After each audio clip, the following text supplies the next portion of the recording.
Hola, bienvenido al destazadero de la morticería. Hoy vengo con la conclusión del documental The Cult Behind the Killer, The Andrea Yates Story.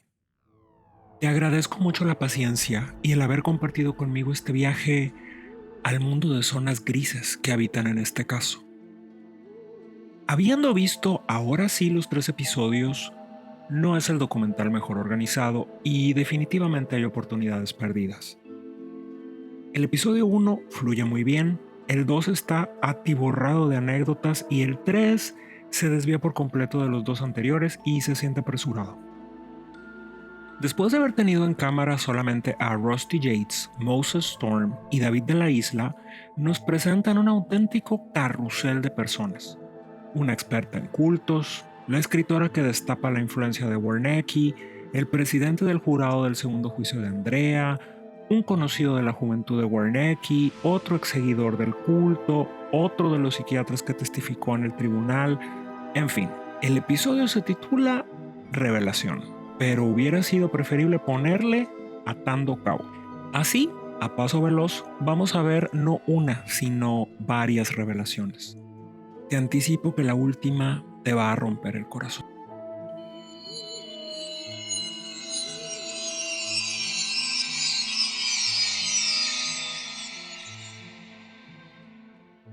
En el video pasado incluí un fragmento de una entrevista con la escritora Susie Spencer.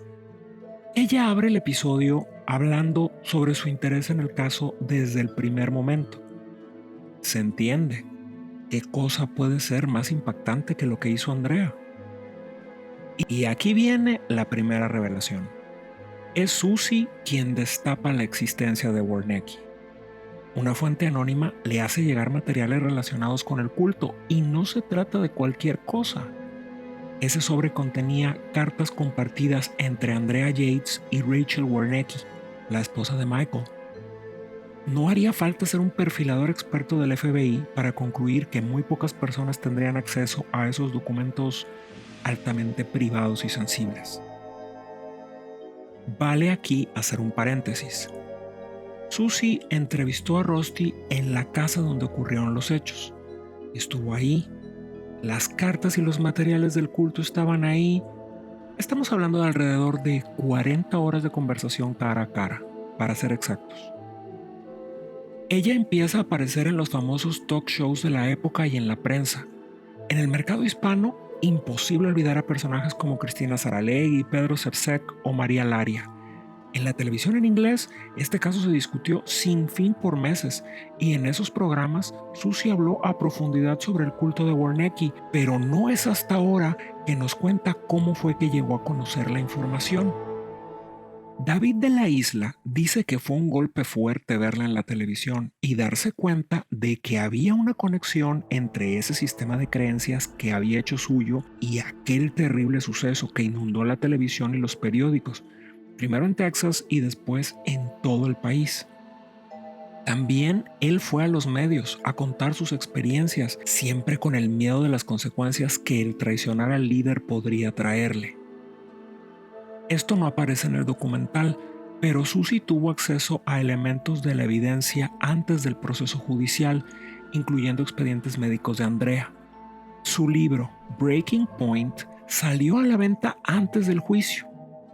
La cercanía era tanta que la juez le retiró sus credenciales de prensa al dictaminar que las fotografías y el tono de su publicación parecían promover los argumentos de Rusty sobre elementos atenuantes y los hechos, buscando influenciar de alguna manera al potencial jurado. La vivencia de Susie va todavía más allá. En su afán de incluir a todas las partes en su trabajo, se puso en contacto con Michael Wernicke y obviamente el líder del culto le dijo que ella era una de esas malditas mujeres con opiniones que son la causa de todos los males del mundo y que se iba a ir al infierno. Palabras más, palabras menos, le dijo que sobre ella pesaba una maldición bíblica. Susie dice que incluso tuvo que medicarse porque entre lo denso y emocionalmente complicado que fue el caso y el chanclazo teológico que le propinó Wernicke, terminó con síntomas de depresión.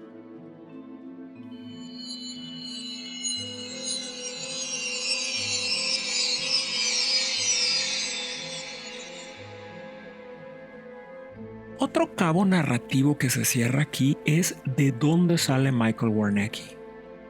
Steven Grixel conoce a Warnecki desde que se conocieron en la escuela en Grand Rapids, su ciudad natal. Con el tiempo se convierte en periodista y le toca cubrir las andanzas de quien fuera su compañero de estudios. Confiesa que le cayó como balde de agua fría cuando vio a Warnecki enredado en la maraña del caso Yates por televisión. Espero que estén equivocados acerca de Michael Warnecki, fue el pensamiento que le vino a la cabeza. Tocando el elemento de la religión, ambos fueron monaguillos cuando niños.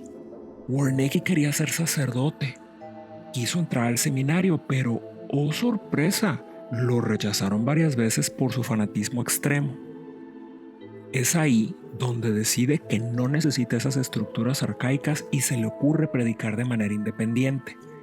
Empezó a cargar ese rechazo como si fuera una medalla al mérito. En los años 80, su perfil en la ciudad crece de manera exponencial. Su estilo era predicar agresivamente afuera de eventos deportivos, festivales y desfiles. Se paraba afuera de las iglesias durante los servicios del domingo para gritarles a los asistentes que su alma estaba condenada y que se iban a podrir en el averno. Se siente un poco como la técnica de marketing del papel higiénico, cuando te dicen que este no se rompe, así como ese otro que tú por tonto prefieres comprar. Después de múltiples arrestos por alteración a la paz, un día, la paciencia de las autoridades llegó a su fin. En octubre de 1983, la prédica a base de gritos y amenazas fue en el circo de la organización Shriners. Sí, los mismos Shriners del Hospital para Niños Quemados. En esa oportunidad, y como muchas otras veces, empezó a seguir y a vociferarle a una mujer que estaba en la fila de los boletos junto con sus hijos. A estas alturas ya no es spoiler, estaba condenada a irse directo y sin escalas al regazo de Satanás. Warnecki procedió a acorralarla, megáfono en mano, sin importarle que los pequeños estuvieran ahí, muertos de miedo. Qué sorpresa, además, que parte de lo que le dijo a esta señora fue que tenía que deshacerse de todas sus posesiones materiales para poder acceder al reino de los cielos. Muy valientemente, ella puso una denuncia en su contra, decidida a ir hasta las últimas consecuencias. Las autoridades locales llegaron a un acuerdo con el abogado de Warnecki. Podía irse a predicar a otro lado o pasar un tiempo tras las rejas. Ahí es que inicia la naturaleza itinerante y a control remoto del culto de Michael Warnecki. Tiene que haber sido un golpe al ego de este prócer el que precisamente una mujer pusiera en marcha el proceso que lo expulsó de su ciudad natal. 20 años antes de que Rusty Yates cayera en el canto de sirenas de este líder, ese estilo confrontacional e intrusivo ya era parte integral de su prédica. Ese toque gentil de apelar al corazón de los fieles potenciales aparentemente no figura en el camino a la salvación según el licenciado Warnecki. En un ejercicio de hipocresía de alto grado de dificultad, Michael niega tener una relación cercana con David de la Isla, a quien, según él, solamente vio por unos minutos en un McDonald's una vez. Afortunadamente, David tiene en la mano una carpeta con correspondencia de 12 años, más gruesa que un ladrillo, y ni hablar de los miles de dólares que salieron de su bolsillo para financiarle viajes y otras cosas a Warnecki. Aquello de no mentirás parece ser que no lleva directo al infierno si el líder decide saltarse ese mandamiento. Volviendo a que la culpa es huérfana, tampoco Michael acepta que sus ideas pudieran haber tenido algún impacto en el actuar de Andrea. En entrevistas en televisión y la prensa señala, y con razón, que Rusty apunta el dedo hacia todos lados menos a la persona que lo mira desde el espejo. Hacerse responsable de los propios actos y aceptar lo que no hemos hecho bien del todo requiere valentía y verticalidad. Más adelante voy a tocar ese punto una vez más.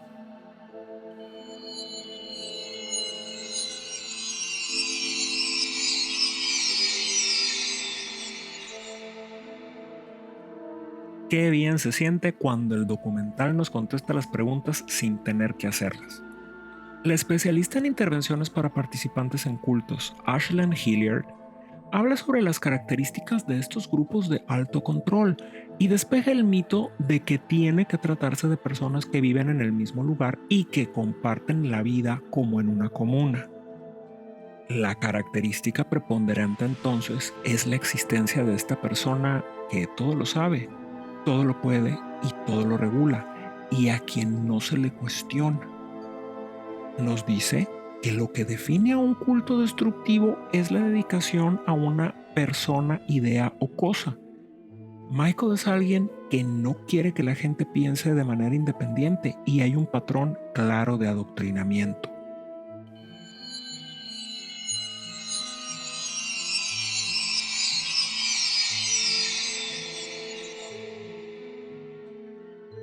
David cuenta que cuando se entera de que Wernicke tuvo que ver en el caso de Andrea Yates, no solamente se acercó a los medios, sino que usó el flamante internet para ver si había más personas en la misma situación. Y así conocemos a Douglas Roberts, que al igual que Rusty y David, conoció a Michael en una de sus prédicas en el campus de la universidad. Por año y medio estuvo muy involucrado con estas ideas, hasta que, en sus propias palabras, se da cuenta de que el mensaje estaba equivocado. Luego dice algo francamente impactante. The message is wrong. The fruit is bad. And Andrea Yates drowning her children is like the most symbolic fruit of his ministry you will ever get. Roberts también aprovecha las nuevas tecnologías y publica una página de internet donde hablaba claro sobre los peligros de estas ideas religiosas y con la intención de que otras personas afectadas pudieran entrar en contacto e interactuar. Dice que no se lo esperaba, pero el sitio web recibió miles de visitas y se pusieron en contacto con él unas 40 personas. De esa manera, Douglas y David se conocen. Siguiendo con la analogía de la mariposa y el capullo, todas estas personas salieron de ese aislamiento autoimpuesto. Como dice David, leyendo todas sus experiencias, me di cuenta de que no había nada malo conmigo, nada estaba perdido. Todo era un gran engaño. Si alguien estaba mal, era el mismo Michael. Siento que en este punto se notan mucho los niveles de vulnerabilidad individuales. Rusty nos dijo categóricamente que en algún momento ya no estaba pendiente de los cassettes y los panfletos, porque estaba ocupado con el diario vivir, ver por los niños, atender a su esposa enferma, en fin. Sin pensarlo mucho, dejó de lado el mensaje de alto control que llegaba como maremoto por el buzón de su casa. La exprometida de David de la Isla, a quien mencioné en el episodio pasado, tampoco tuvo una buena impresión. De frente le dijo a David que ese tipo y sus prédicas estaban de miedo.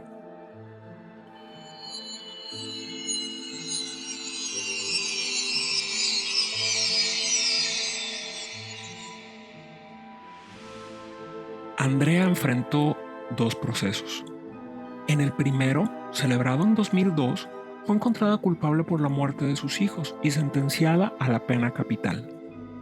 En esa oportunidad, y de acuerdo con declaraciones de la fiscalía, estaban convencidos de que tenían enfrente a lo que consideraban un auténtico monstruo. Esto no se menciona en el documental, pero en entrevistas posteriores se explicó que no presentaron cargos por todas las muertes. La intención era tener la posibilidad de llevarla a proceso nuevamente en caso de un juicio nulo o de un veredicto absolutorio.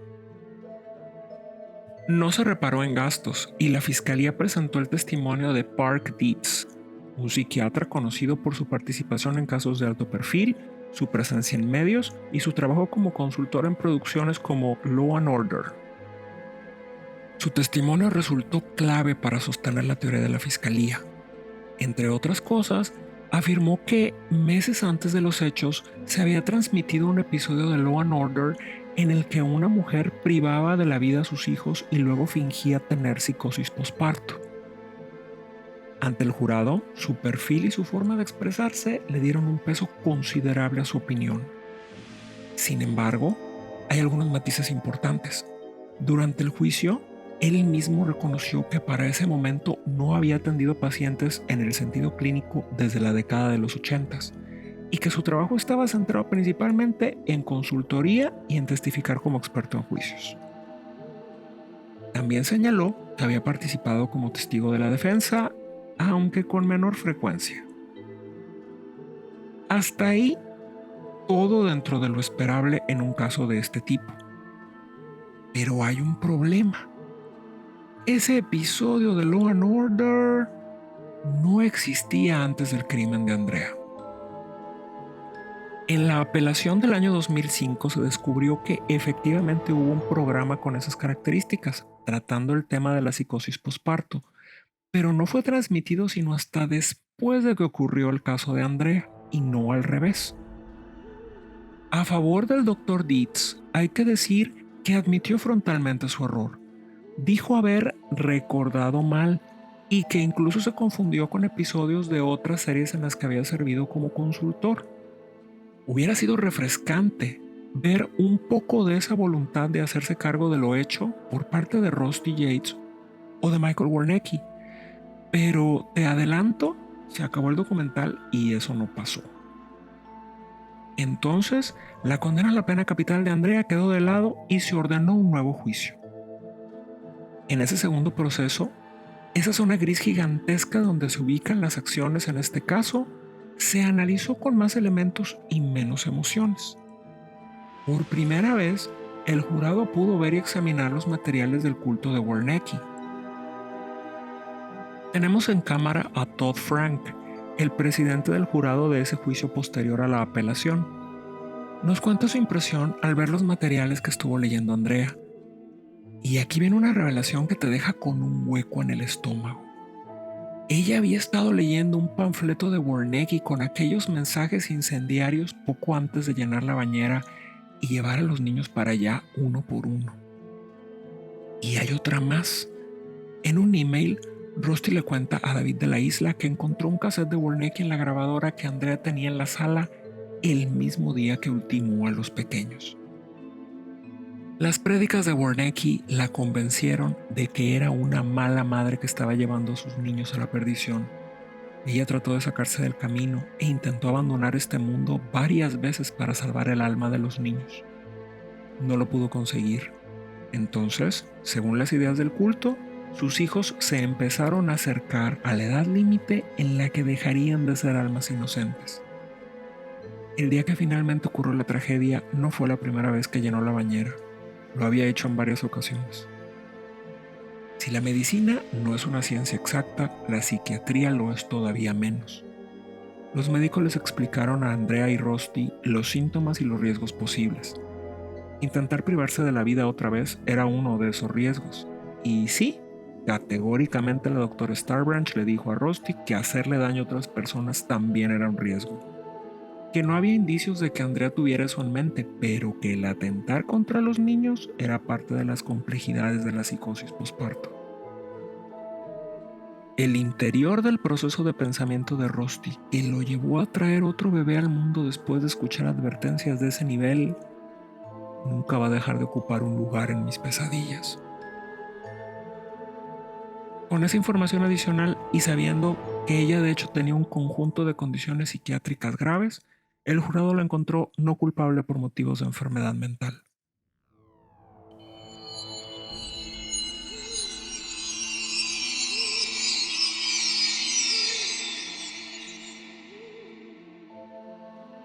El cerebro está hecho para una cosa: sobrevivir, sobreponerse, seguir adelante. What do you think about it being referred to as a cult? Well, it could be seen that way. But, I don't think it is. It's a fine line, I'll admit that. El mismo David de la Isla reconoce el control y la naturaleza abusiva de las ideas de Warnecki. Se desespera y dice: Rusty, pero ¿cómo dices eso? Todo esto es horrible. Empecé este comentario diciendo que en la morticería no tenemos la mejor opinión de Rusty Yates. Seguimos sin tenerla, pero hoy el libro tiene más hojas y la perspectiva es distinta. De no ser por él, probablemente Andrea jamás hubiera tenido contacto con los benditos cassettes y los panfletos. Si se hubiera casado con alguien que no hubiera comulgado con creencias religiosas marginales y extremas, probablemente no hubiera tenido un hijo tras otro, con las consecuencias devastadoras para su salud mental de las que ya hemos hablado de sobra. Andrea es una víctima. El entorno y las circunstancias no propiciaron que pudiera tener un control adecuado de su enfermedad mental, pero al mismo tiempo, lo que hizo fue tan bestial que es difícil no sentirse físicamente enfermo al pensar en ello. Rusty ha tenido que vivir 20 y tantos años con saber que esa mujer a la que tanto quiso cometió esa barbarie, que sus hijos dejaron de existir y que la vida que soñó se convirtió en un mar de lágrimas. Nadie sabe el peso de la caja en que él metió todo eso para poder sobrevivir y despertarse el siguiente día y todos los días después de ese. Todos cargamos una caja como esa debajo del brazo. Tendríamos que sentirnos agradecidos si en nuestra caja no están guardadas las almas de 5 niños.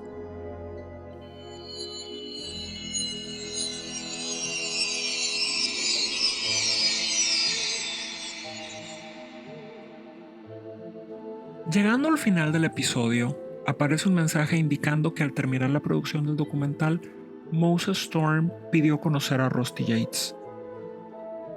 Para quienes estaban esperando un cierre un poco más digerible que todo lo que hemos visto y oído hasta ahora, mucho me temo que los voy a decepcionar. Están sentados uno frente al otro, y Moses empieza la conversación diciendo que pidió hablar con él porque quería preguntarle varias cosas y pedirle consejos. La historia de tu familia ha sido una parte tremendamente significativa en mi vida, le dice. Le cuenta que esta religión fracturó a todos los miembros de su familia y que todo esto lo sigue afectando en el día a día. Luego intercambian impresiones sobre esta idea de que la salvación estaba asegurada para este puñadito de personas y un poco sonríen al conectar ese aislamiento forzado con esa posibilidad minúscula de no terminar en el infierno. Empieza a notarse la empatía entre ellos. Rusty incluso sonríe y dice que la manipulación es mucha y que la vara estaba alta y luego seguía subiendo. Es como ir llegando a la meta y ver que se desliza otro tanto más adelante una vez que te vas acercando. Luego viene un comentario por parte de Rusty que no se entiende. Dice que a él lo criaron en una tradición donde Dios es amor y perdón y que toda esa verborrea apocalíptica de Warnecki más bien era cosa para dejar de lado. Entonces, ¿por qué involucrarse con ese predicador? Si al escuchar las ideas de alguien te parece que no van acordes con tus valores fundamentales, ¿para qué tener una relación cercana con alguien, intercambiar cartas, escuchar sus mensajes y alegar que sigue sus enseñanzas? Y es aquí donde Moses deja caer una bomba. I found out what happened with your family. I was jealous of your kids because they did it. My definition of heaven, yeah. Oh well. Hay que poner este momento en perspectiva. Moses es 4 años mayor que Noah, el hijo de Andrea y Rusty. No me puedo ni imaginar los sentimientos y el trauma que tiene que haberle removido a él este intercambio. Al final, se abrazan y le dice a Moses que bien hubieran podido tener esa conversación tomando una cerveza. Moses se seca las lágrimas, le devuelve el abrazo y también se ríe. Rusty dice mirando a la cámara que si pudiera volver atrás, nunca hubiera involucrado a Andrea con las ideas de Warnecki. Para terminar, dice algo que me caló hondo. Nunca voy a poder amar con la misma libertad que podía hacerlo antes de la tragedia. Lo intenté, pero no es fácil. El horror que aprendimos aquí adentro es que, aunque la posibilidad es minúscula, el mismo amor que debía protegerte contra viento y marea también te puede cortar el aliento hasta que no puedes respirar nunca más.